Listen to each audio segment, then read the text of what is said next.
ಸ್ನೇಹಿತರೆ, ಎಲ್ಲ ಗೃಹಲಕ್ಷ್ಮಿಯರ ಪ್ರಶ್ನೆ ಏನು? ಈ 31ನೇ ಕಂತಿನ ಹಣ ಬಿಡುಗಡೆ ಆಗಿದೆ ಅಂತ ಈಗಾಗಲೇ ನ್ಯೂಸ್ ಗಳಲ್ಲಿ ಸೋಷಿಯಲ್ ಮೀಡಿಯಾದಲ್ಲಿ ಬರ್ತಾ ಇದೆ. ಅದು ನಿಜಾನಾ? ಖಂಡಿತವಾಗ್ಲೂ ನಿಜ. ಆದ್ರೆ ನಿಮ್ಮ ಖಾತೆಗಳಿಗೆ ದುಡ್ಡು ಬಂದಿರಲ್ಲ ಅಂದ್ರೆ ಈ ಕೆಲಸ ಮಾಡೋದು ಕೂಡ ಕಡ್ಡಾಯ. ನೀವು ನೋಡ್ತಾ ಇದ್ದೀರಿ, ಗೃಹಲಕ್ಷ್ಮಿ ಯೋಜನೆಯಲ್ಲಿ ಒಂದಲ್ಲ ಒಂದು ಹೊಸ ಹೊಸ ರೂಲ್ಸ್ ಗಳನ್ನ ತರ್ತಾನೆ ಇದ್ದಾರೆ.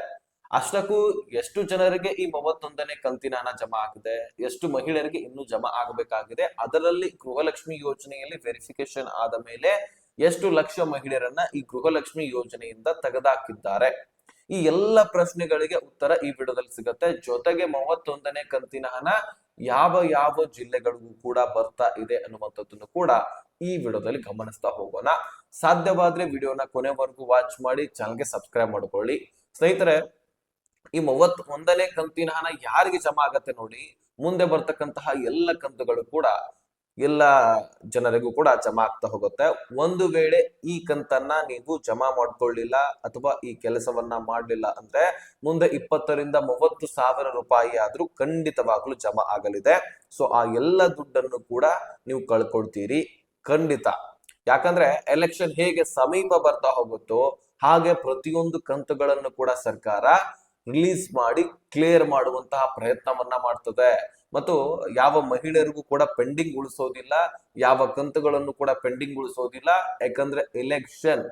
ಸೊ ಮೊದಲು ರಾಜ್ಯ ಸರ್ಕಾರ ಈ ಗ್ಯಾರಂಟಿಗಳನ್ನೇ ಮುಂದಿಟ್ಕೊಂಡು ಎಲೆಕ್ಷನ್ ಅನ್ನ ಒಂದು ಪ್ರಚಾರಕ್ಕಾಗಿ ಇಳಿತು, ನಿಮಗ್ ಗೊತ್ತಿರಬಹುದು. ಅದಕ್ಕಾಗಿ ಆದ್ರೂ ಈ ದುಡ್ಡನ್ನ ಕ್ಲಿಯರ್ ಮಾಡೇ ಮಾಡ್ತಾರೆ. ಅದಕ್ಕಾಗಿ ನೀವು ಅರ್ಹತೆ ಉಳಿಸ್ಕೊಳ್ಳೋದು ಅತಿ ಅವಶ್ಯಕ ಆಗಿಬಿಟ್ಟಿದೆ. ಅರ್ಹತೆ ಅಂದ್ರೆ ಏನಪ್ಪಾ ಅಂದ್ರೆ, ಈಗ ನೀವು ಮುಖ್ಯವಾಗಿ ಈಗ ಹೊಸದಾಗಿ ಅರ್ಜಿ ಸಲ್ಲಿಸ್ಬೇಕಂತ ಹೇಳಿದ್ರು ಅಂಗನವಾಡಿ ಕೇಂದ್ರಗಳಲ್ಲಿ ಡಾಕ್ಯುಮೆಂಟ್ಸ್ ಗಳನ್ನ ಕೊಟ್ರಿ. ಜೊತೆಗೆ ನೀವು ಮಹಿಳಾ ಮತ್ತು ಮಕ್ಕಳ ಕಲ್ಯಾಣ ಇಲಾಖೆಯಲ್ಲಿನೂ ಕೂಡ ಡಾಕ್ಯುಮೆಂಟ್ಸ್ ಗಳನ್ನ ಕೊಟ್ರಿ. ಈಗ ಮತ್ತೆ ಬಯೋಮೆಟ್ರಿಕ್ ಕೂಡ ಹೇಳಿದ್ದಾರೆ. ಆ ಬಯೋಮೆಟ್ರಿಕ್ ಅನ್ನ ಯಾರು ಮಾಡಿಸ್ತೀರಿ ಅವರಿಗೆ ಮಾತ್ರ ದುಡ್ಡು ಅಂತ ಇಲ್ಲಿ ಸರ್ಕಾರ ಖಚಿತಪಡಿಸಿದೆ. ಹೌದು, ಇದು ಬಹಳ ಮೇಜರ್ ಡೆವಲಪ್ಮೆಂಟ್ ಅಂತ ಹೇಳ್ಬೋದು ಗೃಹಲಕ್ಷ್ಮಿಯಲ್ಲಿ. ಈಗಾಗಲೇ ನೀವು ಅನ್ಕೊಂಡಿರುವ ಹಾಗೆ ಗೃಹಲಕ್ಷ್ಮಿಯಲ್ಲಿ ನೀವು ಡಾಕ್ಯುಮೆಂಟ್ಸ್ ಗಳನ್ನ ಕೊಟ್ರಿ. Ration card, Aadhaar card, bank passbook, ಜೊತೆಗೆ ವೋಟರ್ ಐಡಿ ಕೇಳಿದ್ರು ಹೊಸದಾಗಿ, ಅದನ್ನು ಕೂಡ ಕೊಟ್ಟು ಬಂದಿದ್ದೀರಿ. ಅದರ ಜೊತೆಗೆ ಅರ್ಜಿ ಪ್ರಮಾಣ ಪತ್ರ ಅಥವಾ ಮಂಜೂರಾತಿ ಪತ್ರ ಅಂತ ಕರಿತೀವಿ, ಅದನ್ನ ಗ್ರಾಮ 1 ಕರ್ನಾಟಕ 1 ಬಾಪೂಜಿ ಸೇವಾ ಕೇಂದ್ರಗಳಿಂದ ಹೋಗಿ ಕೊಟ್ಟು ಬಂದಿದ್ದೀರಿ. ಓಕೆ, ಅದೆಲ್ಲವೂ ಕೂಡ 70% ಕೆಲಸ ಕಡ್ಡಾಯ, ಅದು ಕಂಪ್ಲೀಟ್ ಆಯ್ತು. ಇನ್ನು ಮಾಡ್ಬೇಕಾಗಿರ್ತಕ್ಕಂತಹ ಕೆಲಸ ಬಯೋಮೆಟ್ರಿಕ್ ಮಾತ್ರ. ಹೌದು, ಈ ಬಯೋಮೆಟ್ರಿಕ್ ಮಾಡಿಸ್ಕೊಳ್ಬೇಕಂದ್ರೆ ನೀವೇನಿಲ್ಲ, ಅದೇ ಗ್ರಾಮ 1 ಕರ್ನಾಟಕ 1 ಬಾಪೂಜಿ ಸೇವಾ ಕೇಂದ್ರಗಳಿಗೆ ಹೋಗ್ಬೇಕು. ರೇಷನ್ ಕಾರ್ಡ್ ಜೊತೆಗೆ ಆಧಾರ್ ಕಾರ್ಡ್ ಅನ್ನ ತೆಗೆದುಕೊಂಡು ಹೋಗ್ಬೇಕು. ಇವುಗಳನ್ನ ತೆಗೆದುಕೊಂಡು ಹೋದ್ರೆ ಬಯೋಮೆಟ್ರಿಕ್ ಮಾಡಿಸ್ಕೊಡಲಾಗತ್ತೆ. ಅಷ್ಟು ಮಾಡಿ ಸಾಕು, ನಿಮ್ಮ ಬಯೋಮೆಟ್ರಿಕ್ ಕಂಪ್ಲೀಟ್ ಆಗತ್ತೆ. ಸ್ನೇಹಿತರೆ, ಈ ಕೆಲಸ ಮಾಡಿದ್ರೆ ಮಾತ್ರ ನಿಮಗೆ ಬರ್ತಕ್ಕಂತಹ ಎಲ್ಲ ದುಡ್ಡು ಜಮಾ ಆಗ್ಲಿಕ್ಕೆ ಸಾಧ್ಯ. ಮತ್ತು ಬಯೋಮೆಟ್ರಿಕ್ ಕಂಪ್ಲೀಟ್ ಆದ್ರೆ ನೀವು ಅರ್ಹತೆ ಹೊಂದಿರುವ ಹಾಗೇನೆ ಕಣ್ಣು ಮುಚ್ಚಿ ನಿಮಗೆ ದುಡ್ಡು ಜಮಾ ಆಗತ್ತೆ. ಯಾಕಂದ್ರೆ ಮೃತಪಟ್ಟವರನ್ನ ತೆಗೆದಾಕುವ ಉದ್ದೇಶ ಮುಖ್ಯವಾದಂಥದ್ದು ಸರ್ಕಾರದಿತ್ತು. ಬದುಕಿದಂತವರು ಮಾತ್ರ ಬಯೋಮೆಟ್ರಿಕ್ ಮಾಡ್ಲಿಕ್ಕೆ ಸಾಧ್ಯ, ತಮ್ಮನ್ನ ಕೊಡ್ಲಿಕ್ಕೆ ಸಾಧ್ಯ. ಉಳಿದಂತವರು ಬಯೋಮೆಟ್ರಿಕ್ ಮಾಡ್ಲಿಕ್ಕೆ ಸಾಧ್ಯ ಇಲ್ವಲ್ಲ. ಅದಕ್ಕಾಗಿ ಈ ಬಯೋಮೆಟ್ರಿಕ್ ಕಡ್ಡಾಯ ಅಂತ ಸರ್ಕಾರ ತಂದ್ಬಿಡ್ತು. ಅದಕ್ಕಾಗಿ ನೀವು ಬಯೋಮೆಟ್ರಿಕ್ ಮಾಡಿಸಲೇಬೇಕು. ನಾನು ಹೇಳಿದ್ದೀನಿ ಈಗ ಮಾಡಿಸ್ಬೇಕಂತ. ಈಗ ಈ 31ನೇ ಕಂತಿನ ಹಣ ಕುರಿತಾಗಿ ಮಾತನಾಡೋಣ. ಸ್ನೇಹಿತರೆ, ಈ 31ನೇ ಕಂತಿನ ಹಣ ಟೋಟಲಿ ಗೃಹಲಕ್ಷ್ಮಿಯರು 1,30,30,00,000ಕ್ಕಿಂತ ಹೆಚ್ಚಿನ ಜನ ಇದ್ರು. ಆದ್ರೆ ಈಗ ವೆರಿಫಿಕೇಶನ್ ಪರಿಷ್ಕರಣೆ ಎಲ್ಲವೂ ಕೂಡ ಆದ ತಕ್ಷಣ 1,24,48,000 ಮಹಿಳೆಯರು ಮಾತ್ರ ಉಳ್ಕೊಂಡಿದ್ದಾರೆ. ಅದರಲ್ಲಿ ಇನ್ನೂ ಕೂಡ ಕಡಿಮೆ ಆಗುವಂತಹ ಸಾಧ್ಯತೆ ಇದೆ ಅಂತೆ. ಸದ್ಯಕ್ಕೆ ಸ್ನೇಹಿತರೆ ಇಷ್ಟು ಜನ ಇದ್ದಾರೆ, 1,24,48,000 ಮಹಿಳೆಯರು. ಇವರೆಲ್ಲರ ಖಾತೆಗಳಿಗೂ ಕೂಡ 2,000 ರೂಪಾಯಿ ಬರ್ಬೇಕಂದ್ರೆ 2,400 ಕೋಟಿಯಷ್ಟು ದುಡ್ಡು ಬೇಕಾಗತ್ತೆ. ಅಷ್ಟು ದುಡ್ಡು ಸರ್ಕಾರದ ಬಳಿ ಇದೆ. ಈಗಾಗಲೇ ಬಿಡುಗಡೆ ಕೂಡ ಮಾಡಲಾಗಿದೆ. ಅದರಲ್ಲಿ ಟ್ರಯಲ್ ಕೂಡ ನಡೆದಿತ್ತು ಮತ್ತು ತಾಂತ್ರಿಕ ದೋಷ, ಇನ್ಯಾವುದೋ ದೋಷ ಏನು ಕೂಡ ಅಲ್ಲಿ ಕಂಡು ಬಂದಿಲ್ಲ. ಹಾಗಾಗಿ ನೀವು ತಲೆನೇ ಕೆಡ್ಸ್ಕೊಳ್ಬೇಡಿ. 2 ತಿಂಗಳಾದ ಮೇಲೆ ದುಡ್ಡು ಬರ್ತಾ ಇದೆ. ಅದಕ್ಕಾಗಿ ಟ್ರಯಲ್ ನಡೆಸಲಾಗಿತ್ತು, ತಾಂತ್ರಿಕ ದೋಷ ಇಲ್ಲ. ಹೀಗಾಗಿ ಇನ್ನು ನಿಮ್ಮ ಖಾತೆಗಳಿಗೆ ನೇರವಾಗಿ ಸ್ಪೀಡ್ ಆಗಿ ದುಡ್ಡು ಜಮಾ ಆಗತ್ತೆ. ಒಂದು ಕಂತಿನ ಹಣ ಬರ್ಬೇಕಂದ್ರೆ 10ರಿಂದ 12 ದಿನ ಬೇಕು. ನಿಮಗೆ ಬಿಡುಗಡೆ ಆದ ತಕ್ಷಣವೇ ಜಮಾ ಆಗಬೇಕಂದ್ರೆ ಸಾಧ್ಯವಿಲ್ಲ. ಅದಕ್ಕೋಸ್ಕರ ಟೈಮ್ ಬೇಕಾಗತ್ತೆ. 10ರಿಂದ 12 ದಿನ ಕಾಲಾವಕಾಶ ನೀವು ಸರ್ಕಾರಕ್ಕೆ ಕೊಡಬೇಕು ಒಂದು ಕಂತಿನ ಹಣ ಕ್ಲಿಯರ್ ಆಗ್ಬೇಕಂದ್ರೆ. ಈಗ ಬಿಡುಗಡೆ ಆಗಬೇಕಂದ್ರೆ ಕೆಲವೊಂದಿಷ್ಟು ಜಿಲ್ಲೆಗಳಲ್ಲಿ ಬಿಡುಗಡೆ ಆಗುತ್ತೆ, ಮತ್ತೆ ನಾಳೆ ಕೆಲವೊಂದಿಷ್ಟು ಜಿಲ್ಲೆ, ಈ ರೀತಿ ಹಂತ ಹಂತವಾಗಿ ಬಿಡುಗಡೆ ಆಗುವಂತದ್ದು. ಒಂದೇ ದಿನದಲ್ಲಿ ನಮಗ್ ಬರ್ಲೇಬೇಕು ಅಂತ ಅಂದ್ರೆ ಸಾಧ್ಯವಿಲ್ಲ. ಇನ್ನು 31ನೇ ಕಂತಿನ ಹಣ ಇನ್ನು ಒಂದು ವಾರ ಬರ್ತಾನೆ ಇರುತ್ತೆ. ಅಷ್ಟರ ಒಳಗಾಗಿ ನಿಮ್ಮ ಖಾತೆಗಳಿಗೆ ದುಡ್ಡು ಜಮಾ ಆದ್ರೆ ಕ್ಲಿಯರಿಫಿಕೇಶನ್ ಸಿಕ್ಕ ಹಾಗೆ. ಇನ್ನು ಡಿ-ಬಿ-ಟಿ ಆಪ್ ಅನ್ನು ಕೂಡ ಚೆಕ್ ಮಾಡ್ತಾ ಇರಿ, ಜೊತೆಗೆ ನಿಮ್ಮ ಬ್ಯಾಂಕ್ ಅಕೌಂಟ್ ನ ಟ್ರಾನ್ಸಾಕ್ಷನ್ ಚೆಕ್ ಮಾಡ್ತಾ ಇರಿ. ಒಂದೊಂದು ಸಾರಿ ಮೆಸೇಜ್ ಬಂದಿರೋದಿಲ್ಲ, ಆದ್ರೆ ದುಡ್ಡು ಅಕೌಂಟ್ ಗೆ ಬಂದಿರುತ್ತೆ. ಫೋನ್ ಪೇ ಇದ್ರೆ ಫೋನ್ ಪೇ ಚೆಕ್ ಮಾಡ್ಕೊಳ್ಳಿ.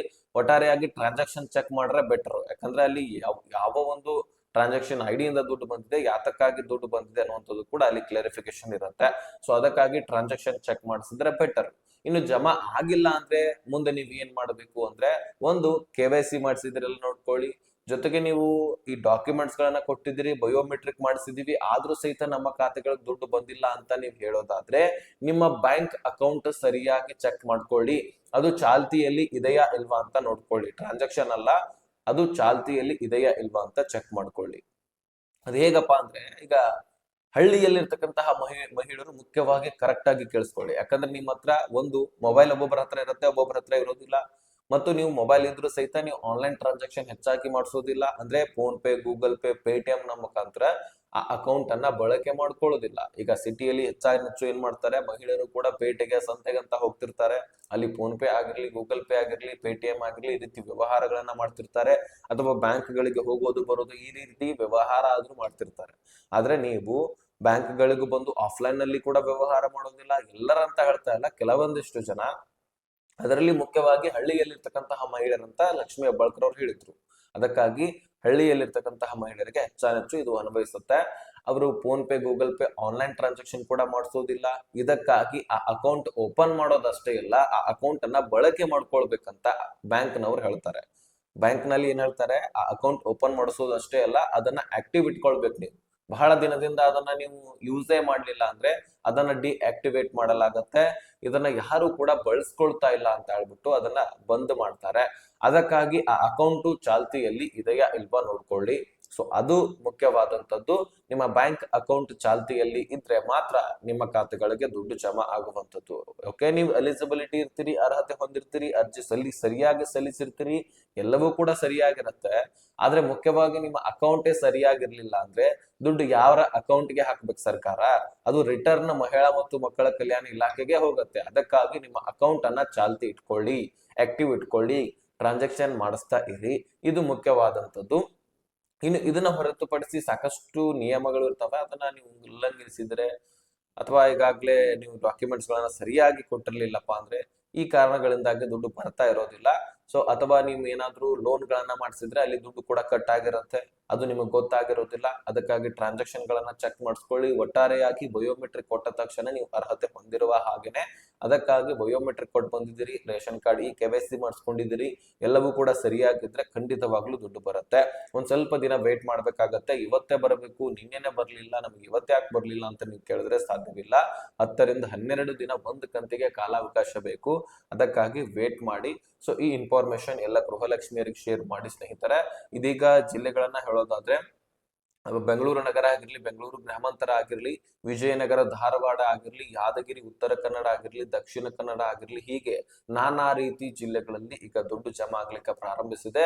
ಇನ್ನು ನಿಮ್ಮ ಜಿಲ್ಲೆಗೂ ಕೂಡ ಬರ್ತದೆ, ವರಿ ಮಾಡ್ಕೊಳ್ಬೇಡಿ. ಎಲ್ಲರಿಗೂ ಶೇರ್ ಮಾಡಿ, ಚಾನಲ್ಗೆ ಸಬ್ಸ್ಕ್ರೈಬ್ ಮಾಡಿ. ಮತ್ತೆ ನೆಕ್ಸ್ಟ್ ಮಾಹಿತಿಯಲ್ಲಿ ಸಿಗೋಣ. ಅಲ್ಲಿ ತನಕ ಬಾಯ್ ಬಾಯ್, ಟೇಕ್ ಕೇರ್ ಫ್ರೆಂಡ್ಸ್.